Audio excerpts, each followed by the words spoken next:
Hello everyone, welcome to my channel maths with Kunde. हम लोगों ने पिछली क्लास में 2024 का सेट 1 उसके पूरे बहुविकल्पी क्वेश्चंस हम लोगों ने कर लिए थे। आज की क्लास में हम लोग 2024 का सेट 2 मैथमेटिक्स का पूरा कवर करेंगे। पूरे बहुविकल्पी क्वेश्चन हम लोग करेंगे 20 और पूरा कंप्लीट सोल्यूशन के साथ, जैसे आप लोगों को पूरा 20 मार्क्स तुरंत तत्काल एग्जाम में खूब बढ़िया तरीके से मिल जाए। तो बिल्कुल देर नहीं करेंगे और ये 2024 का सेट 2 इसको हम लोग तुरंत पूरा करेंगे आज की क्लास में।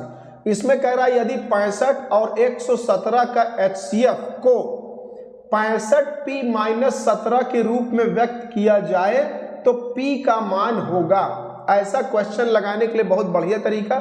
सबसे पहले 65 और 117 का हम HCF निकाल लें।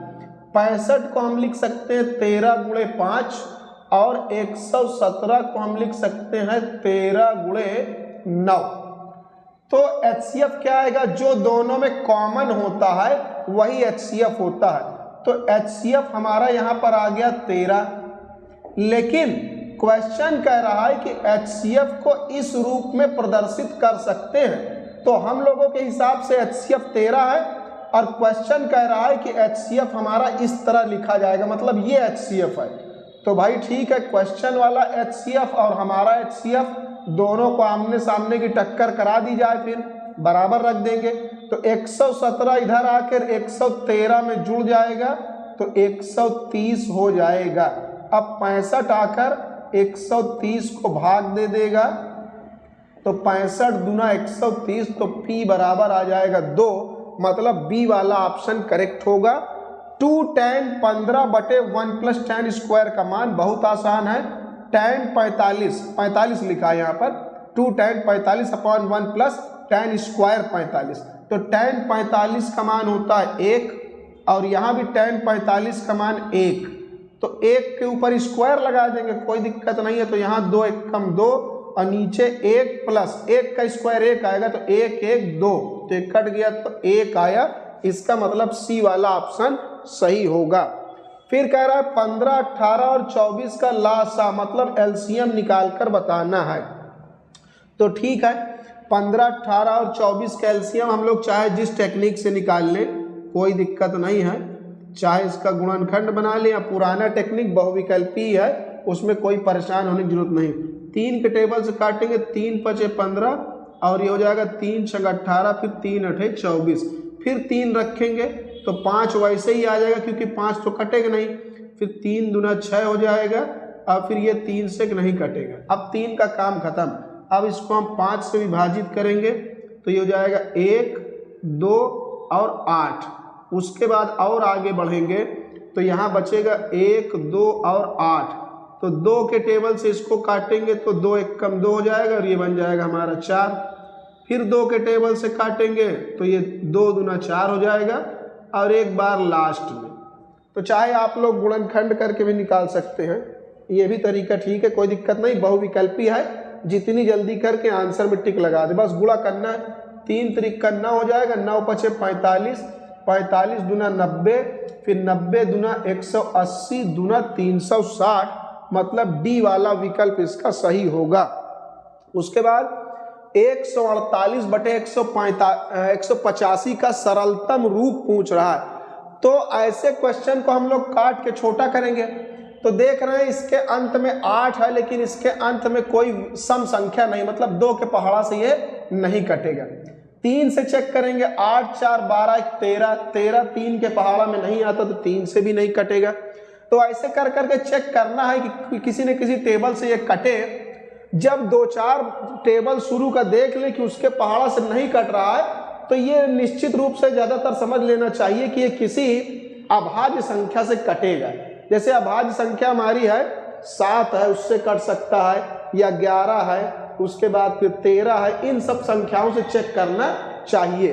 तो बड़ा दूर तक इसको चेक करेंगे तो मिलेगा नहीं। तो ये 37 आगे चल के मिलेगा। 37 एक जो है अभाज्य संख्या है, तो ऐसे क्वेश्चनों को अभाज्य संख्याओं से काटकर चेक करना चाहिए। तो 37 के टेबल से ये कटेगा। 37 से अगर 4 बार इसको काटा जाए तो 148 आएगा और 5 बार में 185, मतलब 4/5 इसका उत्तर होगा। फिर ये कह रहा है, ये अपने विवेक पर है कि कितना जल्दी कौन आदमी ऑब्जर्व करके हल कर ले रहा है। इसमें कोई ज़्यादा परेशानी वाली बात नहीं है, क्योंकि ये कितना जल्दी किसके दिमाग में ट्रिगर कर गया, किसके टेबल से कटेगा, वो थोड़ा सा चेक करना पड़ेगा। अब यहाँ है P के किस मान के लिए समीकरण ये और ये दो समीकरण दिए, संपाती रेखाएं निरूपित करेंगे। संपाती रेखाओं के लिए क्या प्रतिबंध है? A1/A2, मतलब यहाँ x का गुणांक है 3, वो A1 है, और यहाँ x का गुणांक है 6, वो A2 है। तो x के गुणांक के बटे में x का गुणांक लिखेंगे सबसे पहले, और y का गुणांक यहाँ कौन है? कुछ नहीं तो -1, माइनस है वो चिन्ह के साथ, और कुछ नहीं लिखा तो 1 माना जाएगा। y के गुणांक के बटे में y का गुणांक यहाँ कौन है? माइनस का p, और संख्या के बटे में संख्या। तो यहाँ पर देख रहे हैं हम लोग एक चीज कि यहाँ पर 8 जो है वो बराबर के इस तरफ है, और इसमें 16 बराबर के उस पार। तो ये फिर कैसे होगा? तो इस वाले 8 को भी हम पहले उधर ले जाएं, तो जब 8 बराबर के उस पार जाएगा तो -8 बन जाएगा, क्योंकि यहाँ भी संख्या बराबर के उस पार ही है। तो दोनों को पहले उस पार करा लिया जाए, या इस पार कर ले बराबर के, तभी। तो संपाती रेखाओं के लिए क्या करना है? x का गुणांक x के बटे में, y का गुणांक y के बटे में, और अचर वाला यानी संख्या वाला संख्या के बटे में। संपाती रेखा के लिए प्रतिबंध है कि A1/A2 बराबर होगा B1/B2, और ये बराबर होगा C1/C2 के। संपाती रेखाओं के लिए ये प्रतिबंध है। तो ये माइनस माइनस कट जाएगा। जैसे इन दोनों को हम बराबर ले लें, 3 एकम 3, 3 दूना 6, तो 1/2 बराबर 1/P। तो ये तिरछा गुणा होगा P गुणे 1, और इधर 2 एकम 2, तो P बराबर इस प्रकार 2 आ जाएगा। हम चाहे तो यहाँ से भी इसको निकाल सकते हैं, यहाँ से भी इसका मान निकाला जा सकता है, लेकिन ये आ गया P बराबर यहाँ से 2। उसके बाद यदि इसमें कह रहा है, फिर अगले वाले में यदि 3x + 2py बराबर 2 और 2x + 5y + 1 बराबर 0, यहाँ भी दो समीकरण दिए हैं, द्वारा निरूपित रेखाएं परस्पर समांतर हैं। अगर ये दोनों रेखाएं समांतर हैं तो P का मान पूछा है। समांतर के लिए प्रतिबंध क्या है? A1/A2, तो यहाँ से A1 है 3, A2 है 2। समांतर के लिए प्रतिबंध है A1/A2 बराबर होता है B1/B2 के। तो B1 मतलब y का गुणांक, यहाँ कितना है? 2p। ये है B1 और बटे में B2 मतलब यहाँ पर कितना है? 5, y का गुणांक। तो x का गुणांक x के बटे में, y का गुणांक y के बटे में। तो समांतर के लिए यही प्रतिबंध है, A1/A2 बराबर B1/B2, और C1 C2 बराबर नहीं होते, तो बराबर नहीं वाले से हमसे कुछ नहीं, यही दोनों को करना है। तो ये इधर गुणा हो जाएगा, इसमें P का मान निकालना, 3 × 5 = 15 हो जाएगा, और ये 2 नीचे आ जाएगा, 2 दूना 4 बराबर P, मतलब A वाला विकल्प इसका सही होगा। उसके बाद कह रहा है 15 cot थीटा बराबर 8 है, तो साइन थीटा का मान पूछ रहा है। तो बहुत आसान है, cot थीटा बराबर कितना आ जाएगा? 8 के बटे में 15 हो जाएगा। cot थीटा बराबर 8/15। तो cot थीटा के लिए क्या फार्मूला है? आधार, अगर यहाँ थीटा माने तो cot थीटा बराबर होता है आधार बटे लंब। तो आधार ये है और लंब ये है, तो ये यहाँ आ जाएगा। उसके बाद पाइथागोरस का प्रमेय लगाएंगे, और यहाँ पर 90 के सामने विकर्ण हम लोग निकाल लेंगे। तो विकर्ण होगा 8 का वर्ग प्लस 15 का वर्ग, यानी आधार का वर्ग प्लस लंब का वर्ग। तो ये अंडर रूट में कितना आ जाएगा? 64 + 225, तो ये हो जाएगा 289, मतलब 17। तो ये हमारा विकर्ण आ गया 17 के बराबर। तो साइन पूछ रहा है, साइन थीटा बराबर क्या होता है? थीटा के सामने लंब और 90 के सामने बटे में कर्ण। तो लंब बटे कर्ण 15/17, तो 15/17 मतलब डी वाला ऑप्शन होगा। उसके बाद यहाँ बताया है कि दो त्रिभुज है एक त्रिभुज है ABC और दूसरा त्रिभुज है XYZ। ये दोनों त्रिभुज को बताया है कि दोनों त्रिभुज समरूप हैं। A बराबर कह रहा है 75 डिग्री है और Y बराबर कह रहा है 57 डिग्री है। तो हम लोगों से कोण C का मान पूछ रहा है। कोई दिक्कत नहीं है, जब दो त्रिभुज आपस में समरूप होते हैं तो उनके संगत कोण बराबर होते हैं। इसका मतलब A बराबर होगा X के, B बराबर होगा Y के और C बराबर होगा Z के। यदि समरूप हैं तो Y किसके बराबर है? B के। तो इसका मतलब अगर Y 57 है तो B भी 57 होगा। अब तीसरा कोण C पूछ रहा है तो बस 180 में से इन दोनों को क्या करेंगे? माइनस कर देंगे तो तीसरा कोण हमारा निकल आएगा। तो 75 और 57 दोनों को इसमें से घटा दिया जाएगा। 75 और 57 तो 7 5 12, 7 5 12 1 13, 132 इसमें से घटा दिया जाएगा। तो 10 में से 2 गया 8 और 7 में से 3 चला जाएगा तो 4, 48 डिग्री, मतलब बी वाला ऑप्शन इसका सही होगा। उसके बाद क्वेश्चन नंबर 9 है। इसमें कह रहा है कि बिंदु -3, 4 की मूल बिंदु से दूरी पूछ रहा है। मूल बिंदु मतलब 0 0 से -3, 4 की दूरी पूछ रहा है। तो दूरी के लिए क्या सूत्र है? अंडर रूट में x1 - x2 का होल स्क्वायर, मतलब 0 - 3। तो 0 में से 3 घटाएंगे तो माइनस पहले से लगाए तो माइनस माइनस प्लस 3 का होल स्क्वायर। तो x1 - x2 का whole square plus y1 - y2, मतलब ये y1 और ये -y2 का होल स्क्वायर।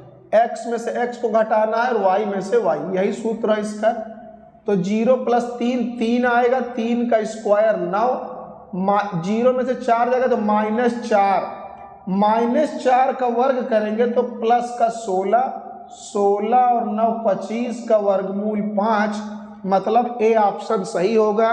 कह रहा है कि बिंदुओं -2, 6 और -2, 10 को मिलाने वाले, इस बिंदु और इस बिंदु को मिलाने वाला जो रेखाखंड है के मध्य बिंदु के निर्देशांक, इसका मध्य बिंदु जो बिल्कुल बीचों बीच में बिंदु है उस मध्य बिंदु का निर्देशांक पूछ रहा है। तो जब अगल बगल वाले साइड के निर्देशांक दिए हो और इसका मध्य का पूछे तो इसके लिए क्या सूत्र है? x1 + x2/2, मतलब x वाले को x वाले के साथ जोड़कर 2 से भाग दे दें। तो -2 और -2 को जोड़ेंगे तो -4 आएगा बटे में 2। तो x1 + x2/2 करा जाएगा। x1 + x2/2 और y1 को y2 के साथ जोड़ेंगे, y1 + y2 बटे में 2। तो -2 -4, -4 बटे 2 तो -2 आएगा और 10 और 6 16/2 8, -2, 8 मतलब पहला वाला विकल्प होगा। फिर कह रहा है किसी समबाहु त्रिभुज, समबाहु जिसकी सब भुजाएं बराबर हो, समबाहु त्रिभुज में यदि AD लंब है BC का, ये बताया जा रहा है एक त्रिभुज है ABC, ये त्रिभुज समबाहु है, इसकी सभी भुजाएं बराबर हैं। तो AD लंब है BC पर, यहाँ से लंब खींचा गया है AD और ये लंब है BC पर 90 डिग्री का कोण बना रहा है। तो कह रहा है कि AD² बराबर होगा। तो AD² किसके बराबर होगा? AD और यहाँ CD में संबंध पूछा है, तो इसमें कोई दिक्कत वाली बात इसमें नहीं है। जैसे इसकी सभी भुजाएं बराबर है तो अगर ये A है तो ये भी A होगा और नीचे वाली पूरी भुजा A, सभी भुजाएं A के बराबर है। तो ये इस पर अगर समबाहु त्रिभुज पर लंब डाला जाता है तो ये भुजा को 2 बराबर भागों में बांट देता है, 2 बराबर भागों में। तो ये A है तो ये A/2 हो जाएगा। अब लगाएंगे इस वाले त्रिभुज में पाइथागोरस का प्रमेय। तो यहाँ पर क्या होगा, 90 के सामने कर्ण का वर्ग मतलब AC का वर्ग, और यहाँ पर कर्ण का वर्ग क्या बराबर क्या आएगा, कर्ण का वर्ग बराबर हो जाएगा लंब का वर्ग, लंब मतलब AD का वर्ग, और प्लस आधार मतलब A/2 का वर्ग। इस वाले त्रिभुज में हमने लगाया 90 के सामने कर्ण का वर्ग, फिर बराबर में लंब का वर्ग प्लस आधार का वर्ग, तो ये हो जाएगा A² और AD²। इसका वर्ग करेंगे तो आ जाएगा A² और 2 का स्क्वायर आएगा 4। इधर लाके इसको घटाएंगे, A² माइनस A²/4, तो क्या आ जाएगा, 4 एकम 4 में से 1 जाएगा तो 3A²/4 बराबर में AD², ये बन गया AD²।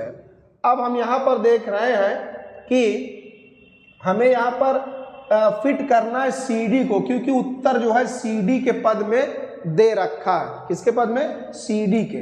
तो इसको हम यहाँ A²/4 को लिखेंगे A/2 का होल स्क्वायर, क्योंकि जब इसका वर्ग करेंगे तो A² बनेगा और 2 का स्क्वायर बनेगा 4। अब हम चित्र में देखें कि A/2 है क्या, A/2 है CD के बराबर, तो यहाँ हम लिख देंगे CD और वर्ग अपनी जगह पर लगा रहेगा, तो AD² बराबर आएगा 3CD², मतलब D वाला ऑप्शन सही होगा। उसके बाद त्रिभुज ABC के निर्देशांक हमको दिए हैं, एक त्रिभुज है, इसके निर्देशांक दिए हैं, तीनों साइड के निर्देशांक है, तीनों इसके शीर्ष के निर्देशांक ये दिए हुए हैं, और कह रहा है यदि BC का मध्य बिंदु D है, इसका नाम A लिख दिया, इसका B, इसका C।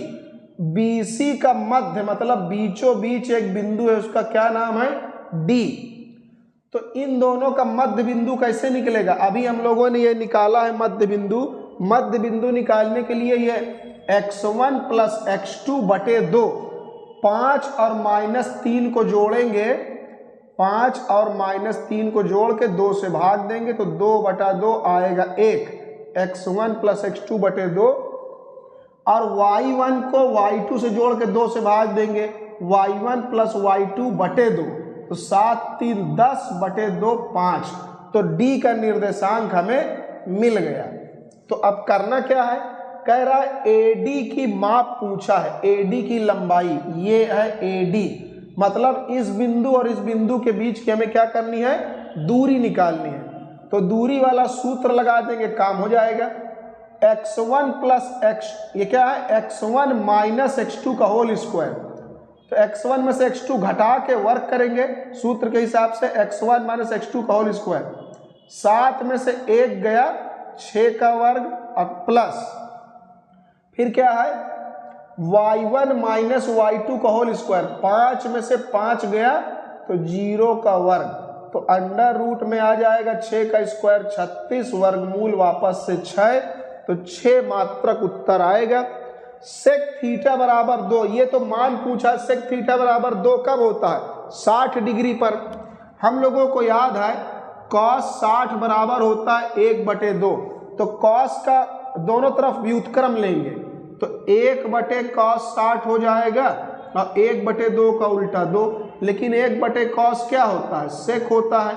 ज़्यादातर हम लोग साइन और cos का ही मान याद रखते हैं, अगर हमको cos का मान याद है तो सेक का मान निकल आएगा, क्योंकि ये 2 पूछा, 2 का उल्टा होता है 1/2, तो 1/2 cos में कब होता है, 60 डिग्री, तो सेक 60 बराबर 2 होगा। और किसी को डायरेक्ट भी याद हो सकता है, भाई सेक थीटा बराबर 2 कब होता है, जब 60 डिग्री हो। तो अब पूछ रहा है cosec square minus cot square और 1 - कॉस स्क्वायर का मान क्या होगा। तो इसके लिए हम लोग एक सूत्र देखें, हम लोग ज़्यादातर ये सूत्र याद रखते हैं, 1 + कॉट स्क्वायर बराबर कॉसेक स्क्वायर, तो ये उधर चला जाएगा, cosec square theta minus cot square theta बराबर में क्या होता है, 1। डायरेक्ट भी लोग याद रखे रहते हैं, cosec square minus cot square बराबर 1 होता है, ये हमें पता है, तो हम सीधा यहाँ cosec square minus cot square क्या लिखेंगे, 1 लिखेंगे, और 1 माइनस कॉस स्क्वायर बराबर क्या होता है, साइन स्क्वायर। 1 से गुणा करेंगे कोई फर्क नहीं पड़ेगा, डी वाला उत्तर इसका आएगा।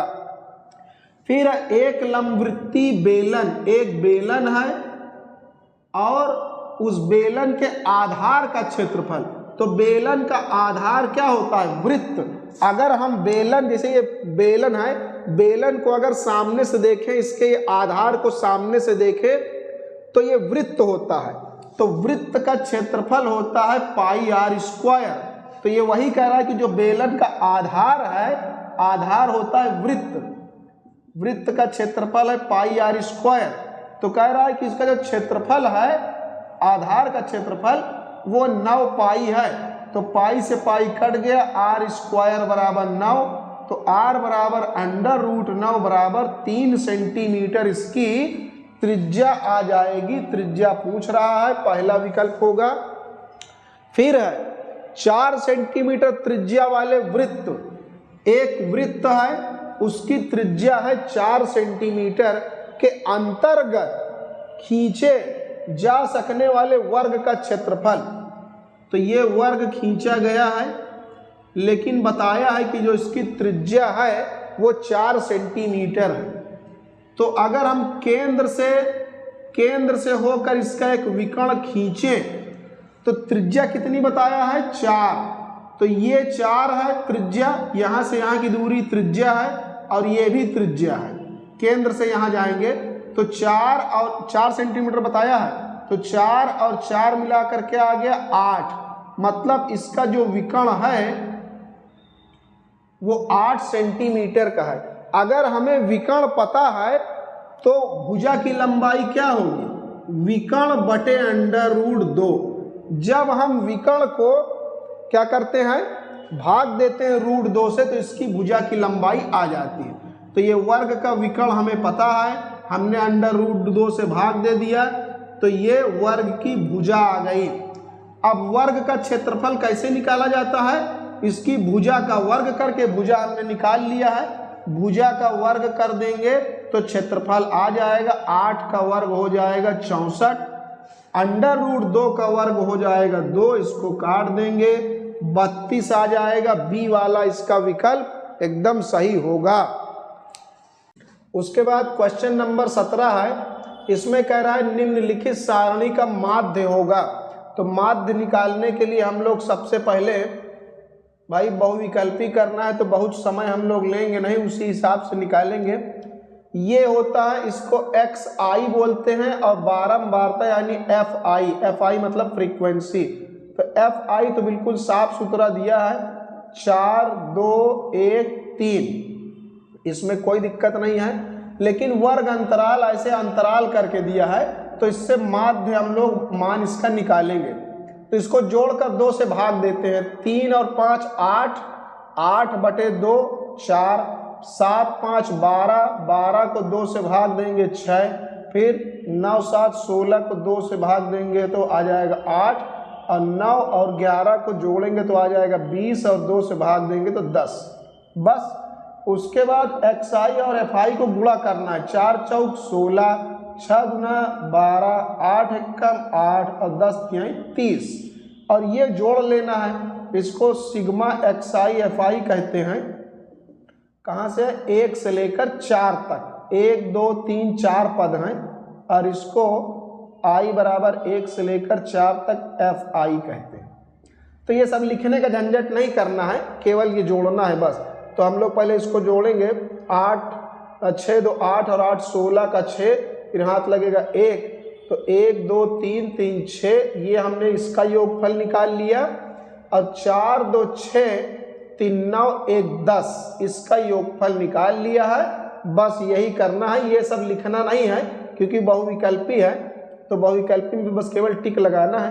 बस इसको गुणा करके इसका योगफल निकाल लिया हमने, और ये फ्रीक्वेंसी एफ आई का योग निकाल लिया। बस इसमें 66 में 10 से भाग देंगे, 6.6, मतलब सी वाला उत्तर सही होगा। उसके बाद एक प्रायिकता को एक बार, एक पासे को एक पासा है जो लूडो खेला जाता है, जिसके ऊपर 1 2 3 4 5 6 लिखा होता है, लूडो खेलने वाला जो डाइस होता है, तो उसको पासा कह रहे हैं। एक पासे को एक बार फेंका जाता है तो अभाज्य संख्या के आने की प्रायिकता, पासा फेंकने पर 1 2 3 4 5 या 6 में से कुछ भी आ सकता है। प्रायिकता निकालने के लिए कुल संभावनाएं नीचे लिखते हैं। एक पासे को फेंका जाता है तो वो 6 प्रकार से गिर सकता है, 1 2 3 4 5 6 कुछ भी आ सकता है। तो 6 संभावनाएं हैं पासे की, तो कुल संभावनाएं नीचे लिखी जाती हैं और उनमें से जो हमें चाहिए उसको ऊपर। तो हमें क्या चाहिए, कह रहा है अभाज्य संख्या के आने की प्रायिकता। अभाज्य संख्या आने की प्रायिकता क्या होगी? तो अभाज्य संख्या इसमें कौन है, 2 है, 3 है, 5 है। तो कितनी संख्याएं अभाज्य हैं, 1 2 3। तो जो हमें चाहिए, ऐसे 3 लोग हैं, तो जो हमको चाहिए होता है, जो फेवरेबल कंडीशन है वो ऊपर आएगी और कुल संभावना नीचे, तो काट दिया जाएगा। तो 1/2, मतलब बी ऑप्शन सही होगा। फिर कह रहा है यदि किसी आवृत्ति वितरण का माध्य दिया है, माध्यिका दिया है और बहुलक पूछ रहा है, तो इसके लिए एक सूत्र होता है तीनों में संबंध, मोड बराबर 3 मीडियन माइनस 2 मीन। मोड का मतलब होता है बहुलक, तो बहुलक हमें निकालना है, ये बहुलक है, मोड को बहुलक कहते हैं और मीडियन को हम लोग माध्यिका कहते हैं और मीन को हम लोग माध्य कहते हैं। ये सूत्र याद रखना है, तीनों में संबंध बताएगा। तो हमें निकालना है बहुलक, बहुलक मतलब मोड निकालना है। तो 3 मीडियन, मीडियन मतलब माध्यिका, तो 3 गुणे माध्यिका की जगह लिख दिया हमने 21 और 2 गुणे में मीन। मीन कितना दिया है, मीन मतलब माध्य कितना दिया है, 20.5। तो मोड यानी बहुलक निकल आएगा 21 तिहाई 63 और 20.5 को गुणा करेंगे जब 2 से, तो 20 दूना 40, 1 41, घटा देंगे तो 22 उत्तर आ जाएगा, मतलब डी वाला सही होगा। फिर कह रहा है निम्नलिखित में से कौन सी किसी घटना की प्रायिकता नहीं हो सकती, तो बताना इनमें से कौन सी प्रायिकता नहीं हो सकती। अगर हम 4 को 3 से भाग दें तो 1.33 आएगा, 2 को 3 से भाग दें तो 0.666 आता जाएगा और ये 1 है और इसको भाग देंगे 0.6 आएगा। तो हम लोगों ने पढ़ा है कि प्रायिकता का मान 1 से अधिक कभी हो ही नहीं सकता और इसको भाग देने पर 1 से अधिक आ रहा है, इसका मतलब ये प्रायिकता संभव नहीं है, ये किसी की प्रायिकता नहीं हो सकती। तो ये हम लोगों ने आज 20 क्वेश्चन कंप्लीट कर लिया सेट 2 2024 का।